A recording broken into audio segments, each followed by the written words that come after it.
I'll be covering different topics such as where to start when paying off debt, the best and fastest way to pay off your debt, and other helpful tips along the way. Whether you have $10,000 or $500,000 to pay off, everything I mention will still apply to you. And whether you make $30,000 a year or $400,000 a year, everything I mention will still apply. If you want to become debt-free, you're going to have to sacrifice, but me being on the other side, the debt-free side, let me tell you, it's completely worth it. I'm Erica and welcome to Build Your Moxie. Here, I teach you how to be smart with your money so you can enjoy life to the fullest. For us, not too long ago, my husband and I were swimming in $361,000 of student loan debt. We had just graduated with our doctorates of physical therapy. Our first year out of school, we paid $50,000 towards our student loans, and we thought that was pretty good. But the sad thing was, $32,000 of that went directly to interest, and only $18,000 went towards the principal. And we were really sad because we felt like we were going to be in debt forever because the interest kept accruing and accruing really fast. We then got fired up, made a plan, and then paid off $311,000 in 2 years and 8 months. Now life is so free, we can buy things, be generous, we can spend money without feeling guilty, and the stress that we used to have regarding money is gone. Imagine a life where you are 100% on top of your finances. You don't have a payment in the world. You can buy the things and experiences that you want. You could be generous with your money, and at the end of the night, you can go to bed peacefully knowing that you aren't strapped for cash.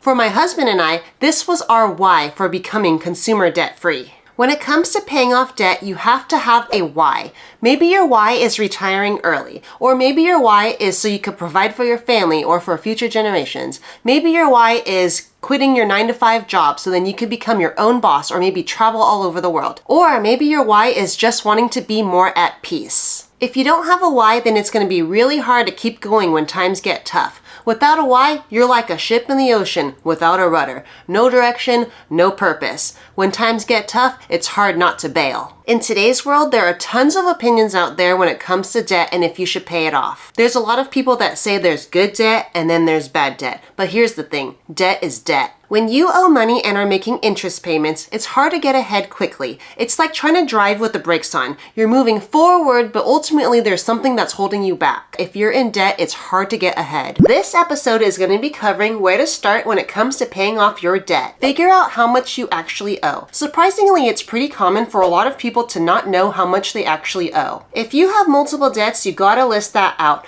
I'm talking about anything and everything that you owe money on. I'm talking student loans, medical debt, department store credit cards, or any money that you've borrowed from your family and friends. If you have a house that is not paid off, we're gonna continue making payments on that, but do not include that in this list. Right now, we are focusing on getting out of consumer debt. If you don't have any consumer debt but want to pay off your house, then these videos will still apply to you. Also, good work. Also, I have a free download in the description below. This handout will help keep you organized so you know what debts you have. Now, it can be scary facing how much debt you have, but you got this. Can't move forward if your eyes are always closed. Don't be frozen with analysis paralysis. Next thing you want to do is figure out when you want to be out of debt. Do you want to be debt-free in 40 years, 15 years, 5 years, or sooner than that? I would recommend trying to get out of debt as fast as possible because the longer you're in debt, the more interest you'll have to pay. Interest is the price you pay to borrow money. So when you carry around debt and pay interest, it really is like throwing money out the window. So try to figure out when you want to be out of debt and stick to it or go faster. The next thing you're going to want to do is get familiar with the website that you're going to be making payments on. What is the process if you wanted to pay a little extra toward a certain loan? For me, if I wanted to pay more in addition to the monthly payment, I had to call my company and tell them specifically that this is the money I want to put towards this loan. But my husband, on the other hand, he was able to do everything online. Also, side note, some companies are able to give you a little percentage discount if you're able to put your monthly minimum payments on autopay. So that is something you should be checking for. The next thing you're going to want to do is figure out how much you can afford to pay towards your debt each month. This will help you figure out if your timeline is realistic or not. In order to do that, you're going to have to create a budget. With a budget, the goal is to assign a purpose to every dollar, whether that's to give, save, or spend. The way to pay off your debt quickly is to be as intentional with your money as you can. We didn't let any dollars go unchecked, and that helped us big time. If we made $5,000 a month, we made sure that every single dollar had a purpose, whether that was to pay our rent or tithe to church or pay off the debt. Every dollar had a purpose, and nothing went unchecked. If you aren't too great at budgeting or you want to see how we did it, take a look in the description below where I'll link my budgeting videos. I go over the 4 steps of budgeting and also include a monthly budget printable that you can download for free. If you're a computer person like me and you like to have your numbers auto-calculate, I'll also link my budget Excel spreadsheet and Google Sheet in the description below. Alright, so figuring out how much you can afford. Let's say after you've done your budget, you can now put $1,000 towards paying off your debt. That brings us to the next step. Now in this step, your goal each month is to continue making minimum payments on all your debts, but allot any extra money you have towards the principal amount of the loan you want to attack. In this case, we said $1,000 as an example. So you're going to take that $1,000 and put that towards the principal of the loan you want to attack. Now, some people will say to pay your extra money that you earned toward the interest that's accruing on your credit card or your student loans, but don't do that. You want to throw that extra money that you earned towards the principal of the loan that you're trying to pay off. If you pay your extra money towards the interest, then you're basically just paying the loan company and you're not chipping away at the principal amount. Your loan will be harder to get rid of. It's like trying to get rid of a tree and just cutting off a tree branch. That tree branch is just going to grow back. If you're wanting to get rid of a tree, you're going to have to get it at the roots. So that's why we pay any extra money towards the principal amount. If you're putting it towards the interest, you are working against your goal. Instead, just attack that principal amount of the loan that you're trying to wipe out. This episode is covering the best and fastest way to pay off your debt. Okay, the best way to pay off your debt is to pay it off as fast as you can before the interest accrues and comes back to smack you in the butt. So there are 3 very popular payment methods when it comes to paying off your debt, and I wanted to go over each of them. The first method is debt consolidation. Debt consolidation is where you take multiple debts and combine it into one debt and make a single payment. A lot of people think that debt consolidation is better because you can usually get a lower interest rate and all your debts are in one place. The problem with that is that the interest rate could go up over time depending on the type of loan. Some debt consolidation rates can be between 6 and 36%, and the lifespan of that debt is just stretched over time. Some people in denial about their debt say, oh, I'll just consolidate it. Once they do that, they think they did something useful and then continue just to make the monthly minimum payments over time. But the thing is, when you consolidate your debt is still there. You just moved it. It's like taking multiple piles of poop and just making one really big pile of poop. My thoughts on debt consolidation being your answer to paying off your debt fast is no bueno. There are times where debt consolidation can be really helpful. However, it doesn't solve the problem of you being in debt. Okay, on to the next debt payment method, the debt avalanche. This is also known as debt stacking. This is where you take all your debts and pay off the highest interest rate first, and so on. Let's say you have $50,000 in debt, for example, $2,000 at 5% interest, $6,000 at 5%, $3,000 at 4%, $7,000 at 6%, $1,000 at 5%, $1,000 at 6%, and $30,000 at 7% interest rate. The debt avalanche would be paying off the loan with the highest interest rate first. This means the student loan of $30,000 at 7%. Second would be the consumer debt with $7,000 at 6%. Third would be the department store with the $1,000 at 6%, and so on. With the debt avalanche, pay minimum payments on each loan, and whatever you have left, chip away at the first loan on the list, which is the student loan at $30,000 and 7% interest. Any extra money you have, pay it toward the principal amount. When it comes to the math and making sure the interest doesn't swallow you up, then the debt avalanche seems like a no-brainer. However, let's take into account human psychology and apply it to the debt avalanche. It can often be really daunting to go for a huge feat in the beginning and not give up. It's like playing a team sport. If you go against the best team in the league for the first game, you might win or you might not.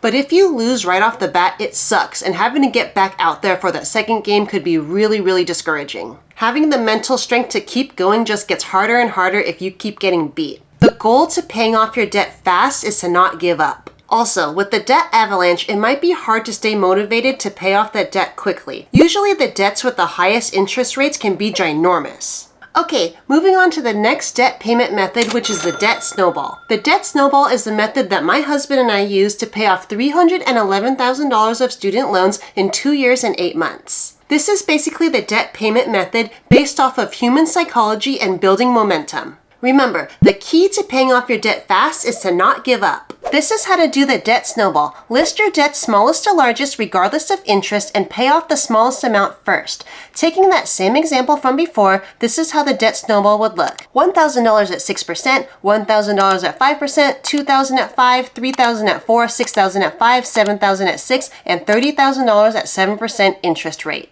Also, if you have two loans that have the same principal amount, you can pay off the one with the higher interest rate first. So what you're going to do is pay minimum payments on each loan, and whatever money you have left, chip away at that first loan on the list, which is the department store, at $1,000 at 6% interest. Any extra money you have, pay it towards that principal amount until that first loan is fully paid off.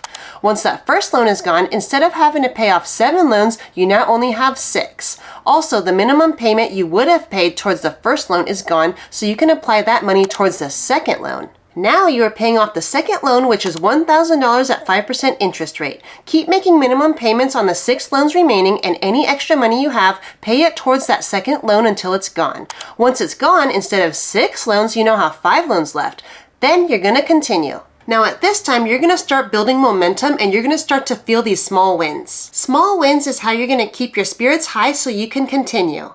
Keep going and you're going to end up with 1 loan left, which you're going to attack with complete vengeance. The reason it's called a debt snowball is because if you took a snowball and rolled it down the mountain, it's just going to get bigger and bigger. So that's your momentum, getting bigger and bigger. For our student loans, my husband had 10 loans and I had 11. We used the debt snowball method for those 21 loans and built up momentum and got fired to keep going. We also got extra jobs to speed up the process and destroy more loans. Even though the last 2 loans were each around $23,000, we knew we only had 2 loans left from the original 21 loans. The power of psychology and what you can do when your mind is focused is absolutely nuts. You don't have to be a math wizard or an accountant or an engineer to win with your money and pay off your debt. It's been said that money is 20% head knowledge and 80% behavior. If you can change your behavior, that's your key to being financially free. Remember, the key to paying off your debt fast is to not give up. So there we have it. The debt snowball is the best way to go when it comes to paying off your loans fast. I wanted to mention one website that we really like, and it's called unbury.me.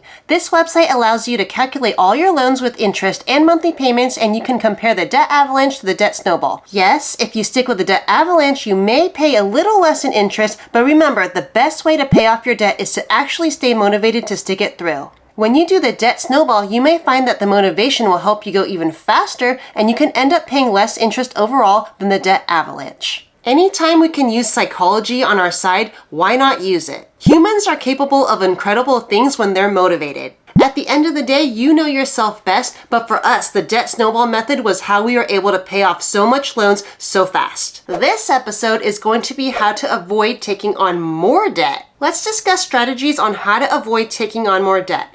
These are things that we did when we were trying to become debt-free. Okay, the first step on becoming debt-free is an obvious one, but it's avoid taking on more debt. You can't get out of debt if you keep taking on more debt. If you're trying to dig a hole, then stop throwing sand back in the hole. Trying not to take on more debt while you are currently in debt is easier said than done, especially if you don't have a stash of money laying around. This brings me to my next tip, which is creating a small safety net or a starter emergency fund. This is an emergency fund, not money for food or to buy something that you haven't saved up for. Emergencies are unforeseen events and they will always happen. A starter emergency fund is for when an emergency happens, and it's going to help prevent you from taking on more debt. I find that the less prepared you are, it's more likely that unfortunate issues are going to happen. If you do dip into your emergency fund, make sure you replenish it as fast as you can. So the question you might be asking is, how much should I save in the starter emergency fund? Did you know that over half of Americans are not able to cover a $1,000 emergency expense? If you can't cover $1,000, then it's easy to charge that credit card and take on more debt. If you do that, you are now deeper in the hole you're trying to crawl out of. A good starter emergency fund is saving up $1,000.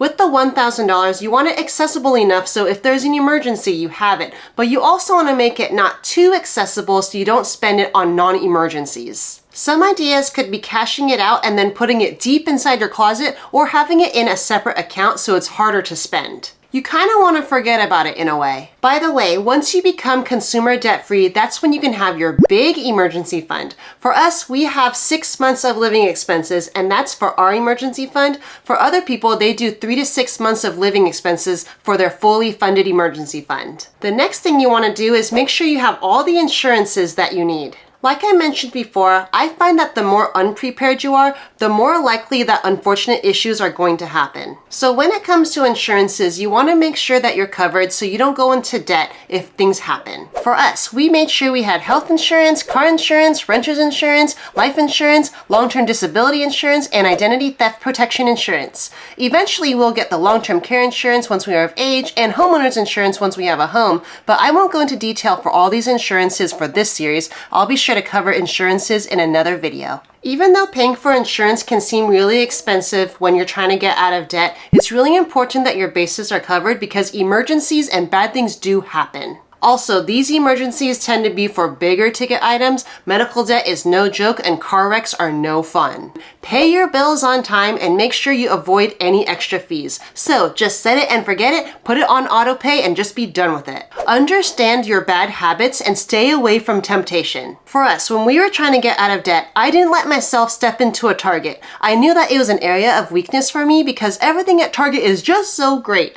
Even now that we're debt free, I forget that I now allow myself to go to Target. So if you have a place that you just can't resist spending money in, stay away. Also, speaking of bad habits, try to identify those. I find that when I'm bored, that's when I tend to want to buy things. So while we were trying to pay off all of our loans, any free time I had, I just focused on my side business and I made some candles instead. So I try to stay busy and make money. So basically the point is try to figure yourself out and then don't make it harder on yourself. Make a budget and keep track of everything you're spending money on. This will help bring awareness to where your money is going. Whether you are rich or poor, you need a budget. Every sports team needs a game plan. The pros didn't get where they are now because of luck. When you have a budget, you are purposely giving every dollar an assignment, whether it's to give, save, or spend. You should have no dollar that just sits there. If you make $4,000 a month, then every single dollar needs to go somewhere, whether that's to pay for your necessities or pay off your debt. Just nothing should be sitting there. If you aren't too great at budgeting or you want to see how we did it, take a look in the description below where I'll link my budgeting videos. I go over the 4 steps of budgeting and also include a monthly budget printable that you can download for free. If you're a computer person like me that likes to have your numbers auto-calculate, I'll also link my budget Excel spreadsheet and Google Sheet in the description below. Curb your spending. If you're trying to get out of debt, it's really important to curb your spending and be wise with your purchases. One way to curb your spending is to take a look at your previous expenses and highlight what was a want and what was a need. A need is just the essentials for survival, which is food, shelter, transportation, and utilities, for example. While you're trying to get out of debt, can your wants wait? A couple things you can do to avoid spending money is ask yourself if your friends didn't like it or if it wasn't popular, would you still want it? Also, another thing you can do is wait 1 week before buying something. Chances are by the end of that 1 week, you might not even want it. Another way to curb your spending is to delete the card information, the credit card or debit card information off of those online stores or off of your phone or computer. When you have a little bit of friction and you gotta go stand up to go get your card to then go buy something, it's really annoying because now everything is just a quick like scan with your face or like a thumbprint. So if possible, delete all the information off of your phone and computer. If you are someone that shops a lot in bed, this is an important one for you. Also, cut up those credit cards that lead you to temptation. A really funny one that I just heard recently is taking like your credit card or debit card and putting it in a colored like cup of water. Then you freeze that in the freezer. So if you want to buy something, you have to wait for the ice to melt. Usually by the time the ice is thawed, you're thinking, oh, maybe I didn't really need that, so you should just put it back in the freezer. Another way to curb your spending is to pay with cash. When you physically give cash for something and then you get something in exchange, it's a lot more painful than just swiping or tapping a card. If you have trouble overspending with groceries, then use a cash envelope, and once the money is gone, it's gone. Another thing you can do is unsubscribe to any emails of any of your favorite stores so you're not tempted to buy something when there's an awesome sale. Okay, next is stop saving up for a big expense if you're trying to pay off your debt. I'm talking about saving up for a house, a car, or like a big vacation. When you split your focus and you're trying to do 3 or 4 goals all at the same time, you end up moving slower and sometimes you don't even reach any of the goals. Instead Instead of saving up for a big expense, take all that money and just pay off your debt instead. You're gonna see your goals through so much faster. I'm not gonna go into major detail on this, but when you're trying to multitask, you are less productive and it ends up taking you a lot longer than if you just focused on one task at a time. Also, when you are trying to pay off your debt, you're trying to avoid having this debt forever because of the interest payments that are accruing. Interest payments to me is like throwing money out the window, and interest from debt is compounding, which is not fun. I'd rather get rid of all the debt first and then save up for a house or for a vacation instead. For us, once we got out of debt, saving up for a $10,000 vacation was so much easier than if we tried saving up for a vacation during our debt-free process. The next recommendation I have can be considered an unpopular piece of advice to some, but it has helped us so much and a lot of others pay off their debt real quick, and this is to temporarily halt your retirement investments just while you're trying to get out of debt. I just mentioned trying to reach multiple goals simultaneously can slow down your progress, so for us, this is just the direction that we took. If you go into attack mode and just try to get rid of all that debt, you will be better off in the long run. We personally paused retirement just during the time we were trying to pay off our loans, and because of this, we were able to pay off our loans super fast, and now we are right back to investing for retirement. Now we are investing a lot and having compound interest work for us instead of against us. However, at the end of the day, this is your plan. You do whatever you want, but this is just the direction that we took. Next is live below your means. If your income is less than your monthly bills, then something will need to change. Either you need to increase your income or decrease your spending. That being said, spend less than what you make. See where you can cut your cost. If you're super strapped, then take a look and see if there are ways to make your housing and transportation cheaper. You also might need to get a side job. How to get out of debt faster and how to speed up the process. Also, I have some free downloads linked below that'll be helpful for you if you have debt that you're trying to pay off. Okay, so in order to get out of debt faster, you have to think income to debt ratio.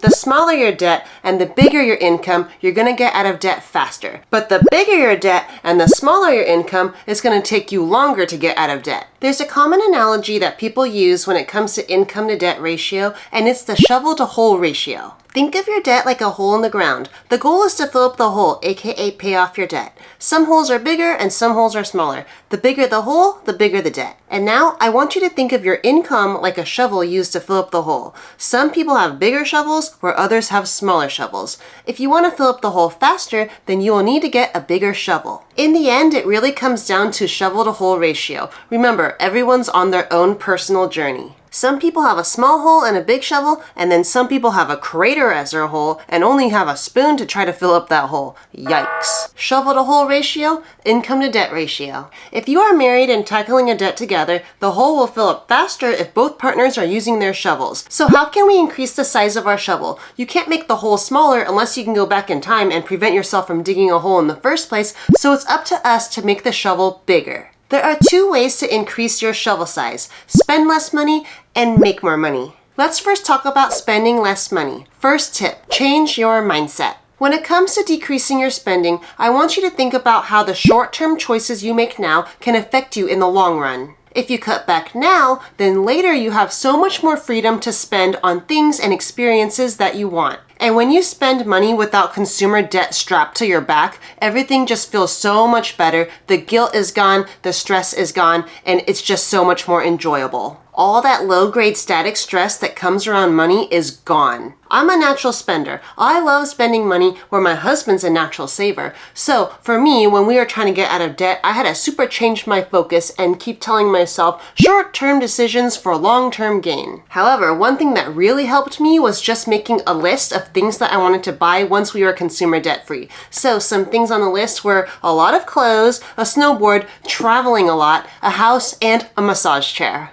Knowing that I can get all these things guilt-free and stress-free just helped push me along when it was really hard. So if you're a natural spender, then I highly encourage you to make a little list. Second tip, look at your expenses and separate them into wants and needs. Then moving forward, cut out the wants. You can get all the wants when you are debt-free. Third tip to spending less money is to spend less money. Now, decreasing your spending does not mean you can't have fun. For us, whenever we wanted to travel or go on vacation, instead of getting a hotel, what we would do instead is just stay at a local campsite, and that was so much fun because we love camping. You don't always have to spend a lot of money to have fun. I'm also going to link below a video that I made at the start of my YouTube journey, and it's 30 ways to be more frugal. The video looks like this.